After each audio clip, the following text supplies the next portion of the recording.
ಇವತ್ತು ನಾವು ಸುಲಭವಾದ ತಿನ್ನಲಿಕ್ಕೆ ಅಷ್ಟೇ ರುಚಿಯಾದ ಚಿತ್ರಾನ್ನದ ಫ್ಲೇವರ್ ಹೊಂದಿರುವಂಥ ಶಾವಿಗೆ ಒಗ್ಗರಣೆನ ಹೇಗೆ ಮಾಡೋದಂತ ನೋಡೋಣ. ಹಾಯ್ ಎಲ್ಲರಿಗೂ ನಮಸ್ಕಾರ. ನಾನು ಅಂಬಿಕಾ ಶೆಟ್ಟಿ. ಸವಿರುಚಿ ಕಾರ್ಯಕ್ರಮಕ್ಕೆ ನಿಮಗೆಲ್ಲರಿಗೂ ಸ್ವಾಗತ. ಮೊದಲೊಂದು ಬಾಣಲೆಗೆ 1 ಚಮಚ ತುಪ್ಪ ಹಾಕಿ ಇದಕ್ಕೆ 1 ಕಪ್ ಆಗುವಷ್ಟು ಶಾವಿಗೆ ಹಾಕಿದ್ದೇನೆ. ಶಾವಿಗೆ ರೋಸ್ಟೆಡ್ ಶಾವಿಗೆ ತೊಗೊಂಡಿಲ್ಲ, ನಾನಿಲ್ಲಿ ರೋಸ್ಟ್ ಮಾಡದೇ ಇರುವಂಥ ಶಾವಿಗೆ ಸಿಗ್ತದಲ್ಲ ಅದನ್ನು ತೊಗೊಂಡಿದ್ದೇನೆ. ಕನಿಷ್ಠ 4 ರಿಂದ 5 ನಿಮಿಷ ಇದನ್ನು ಸಣ್ಣ ಉರಿಯಲ್ಲಿ ಹೀಗೆ ಸೌಟಿನಿಂದ ಮುಗುಚುತ್ತಾ ಹುರಿಬೇಕು. ಈಗ ಇದು ಕಂದು ಬಣ್ಣಕ್ಕೆ ತಿರುಗಿದೆ. ಇದನ್ನು ತೆಗೆದು ಒಂದು ತಟ್ಟೆಗೆ ಹಾಕಿ ಇಡಬೇಕು, ಇಲ್ಲದೇ ಇದ್ರೆ ಬೇಗನೆ ಅದು ಕಪ್ಪಾಗ್ತದೆ. ನಂತರ ಇನ್ನೊಂದು ಬಾಣಲೆಗೆ 3 ದೊಡ್ಡ ಚಮಚ ಆಗುವಷ್ಟು ಎಣ್ಣೆ ಹಾಕಿದ್ದೇನೆ. ಎಣ್ಣೆ ಬಿಸಿ ಆದ ಮೇಲೆ 1/4 ಕಪ್ ಆಗುವಷ್ಟು ಶೇಂಗಾ ಬೀಜ ಹಾಕಬೇಕು. ಶೇಂಗಾ ಬೀಜನ ಹೀಗೆ ಚೆನ್ನಾಗಿ ಕ್ರಿಸ್ಪಿ ಆಗೋ ತನಕ, ಅದು ಕಂದು ಬಣ್ಣಕ್ಕೆ ತಿರುಗೋ ತನಕ ಹುರಿದು ತೆಗೆದಿಟ್ಕೊಂಡು ಕೊನೆಯಲ್ಲಿ ಬಳಸಿದರೆ ಅದು ತಿನ್ನುವಾಗ ಗರಿಗರಿಯಾಗಿ ಇರ್ತದೆ. ಅದೇ ಎಣ್ಣೆಯಲ್ಲಿ 1/8 ಕಪ್ ಆಗುವಷ್ಟು, ಅಂದರೆ ಸುಮಾರು 1 ರಿಂದ 1.5 ದೊಡ್ಡ ಚಮಚ ಆಗುವಷ್ಟು ಗೋಡಂಬಿ ಅರ್ಧ ತುಂಡು ಮಾಡಿರೋದನ್ನ ಹಾಕಿ ಕಂದು ಬಣ್ಣಕ್ಕೆ ಬರೋ ತನಕ ಹುರಿದು ಇದನ್ನು ಕೂಡ ತೆಗೆದಿಟ್ಕೊಳ್ತಾ ಇದ್ದೇನೆ.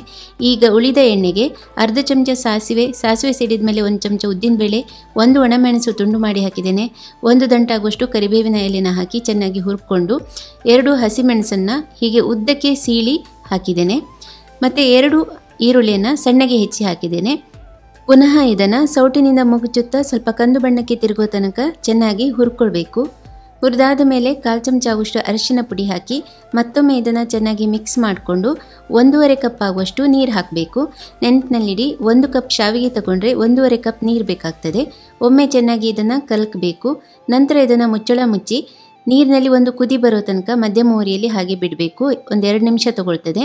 ಕುದಿ ಬಂದ ಮೇಲೆ 3/4 ಚಮಚ ಉಪ್ಪು ಹಾಕಿ ಮತ್ತೆ ಒಂದು ಸರಿ ಕಲಕಿ ಆನಂತರ ಹುರಿದಿಟ್ಟಿರುವಂಥ ಶಾವಿಗೆ ಹಾಕ್ಕೊಳ್ಬೇಕು.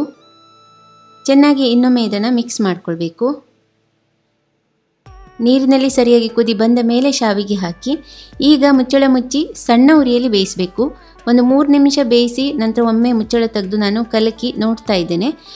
ಕಲಕುವಾಗ ನಿಧಾನಕ್ಕೆ ಕಲಕಬೇಕು, ಮಿಕ್ಸ್ ಮಾಡ್ಕೊಳ್ಬೇಕು. ಶಾವಿಗೆನ ತುಂಡು ಮಾಡಲಿಕ್ಕೆ ಹೋಗಬಾರ್ದು. ಮತ್ತೆ ಮುಚ್ಚಳ ಮುಚ್ಚಿ ಮತ್ತೆ 3 ನಿಮಿಷ ಸಣ್ಣ ಉರಿಯಲ್ಲಿ ಹಾಗೆ ಬಿಟ್ಟಿದ್ದೇನೆ. ಒಟ್ಟಾರೆ 6 ನಿಮಿಷ ಸಣ್ಣ ಉರಿಯಲ್ಲಿ ಬೇಯಿಸಿದಾಗೆ ಆಯಿತು. ಉದುರುದ್ರಾಗಿ ಬರ್ತದೆ. ಇದು ಇನ್ನೂ ಸ್ವಲ್ಪ ತಣದಾಗ ಮತ್ತೆಷ್ಟು ಉದುರು ಆಗ್ತದೆ. ಕೊನೆಯಲ್ಲಿ ಹುರಿದಿಟ್ಟ ಶೇಂಗಾ ಬೀಜ, ಹುರಿದಿಟ್ಟ ಗೋಡಂಬಿ ಮತ್ತು 1/4 ಕಪ್ ಆಗುವಷ್ಟು ಹಸಿ ತೆಂಗಿನ ತುರಿ, 3 ದೊಡ್ಡ ಚಮಚ ಆಗುವಷ್ಟು ಸಣ್ಣಗೆ ಹೆಚ್ಚಿರುವ ಕೊತ್ತಂಬರಿ ಸೊಪ್ಪು, ಹಾಗೆಯೇ ಕೊನೆಯಲ್ಲಿ 1 ಚಮಚ ಲಿಂಬೆ ರಸ ಹಾಕಬೇಕು. ಹಾಕಿ ಗ್ಯಾಸ್ನ ಆಫ್ ಮಾಡಿ ಇದನ್ನು ಮೆತ್ತಗೆ ಕಲಿಸ್ಕೊಳ್ಳಿ. ಮುದ್ದೆನೂ ಆಗಬಾರ್ದು ಶಾವಿಗೆ, ಅದು ತುಂಡು ಆಗಬಾರ್ದು, ಹಾಗೆ ಕಲಿಸ್ಕೊಳ್ಳಿ. ಇದೀಗ ಬಡಿಸಲಿಕ್ಕೆ ರೆಡಿಯಾಗಿದೆ. ಹಾಗೇನೂ ತಿನ್ಬೋದು. ಇದಕ್ಕೆ ಯಾವುದೇ ಸೈಡ್ ಡಿಶ್ ಅಥವಾ ಚಟ್ನಿ ಬೇಕಾಗಿಲ್ಲ. ಹಾಗೆ ನೋಡಿದರೆ ಚಟ್ನಿ ಜೊತೆ ಕೂಡ ನೀವು ಇದನ್ನು ಬಡಿಸ್ಕೊಂಡು ತಿನ್ಬೋದು.